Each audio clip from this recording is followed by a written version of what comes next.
Napakaraming nagtuturo at tila na iba ngayon ang magandang balita dahil ang ginagawa nilang magandang balita ngayon ay ang kanilang mga sekta at hindi na ang Panginoong Hesus ang napaparangalan. Kaya nag-iiba na talaga ang panahon. Pero ayon dito sa unang Korinto 1:30 ay ito ang sinasabi ni Pablo. Sa kanya nagmula ang buhay na taglay ninyo dahil sa pakikipag-isa ninyo kay Kristo Jesus na siyang ginawang karunungan natin. Sa pamamagitan din niya tayo'y itinuring na matuwid, ginawang banal at iniligtas ng Diyos. So, ito ay sa pamamagitan ng ating Panginoong Hesukristo, tayo'y itinuring na matuwid at ginawang banal.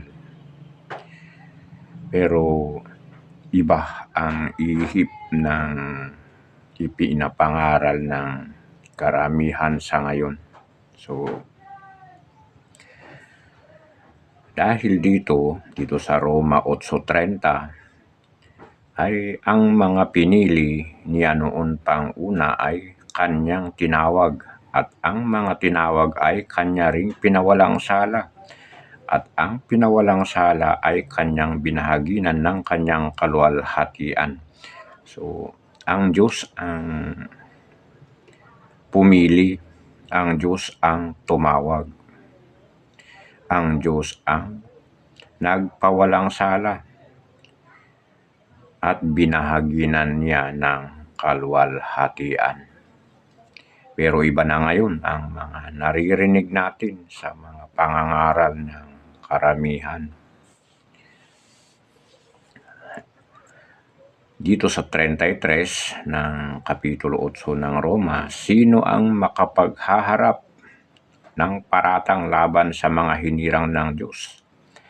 Gayong ang Diyos ang nagpapawalang sala sa kanila.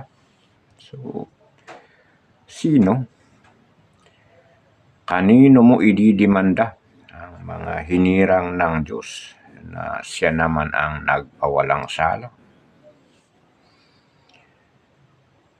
Pero iniwan ng karamihan ang ganitong pangangaral ni Apostol Pablo dito sa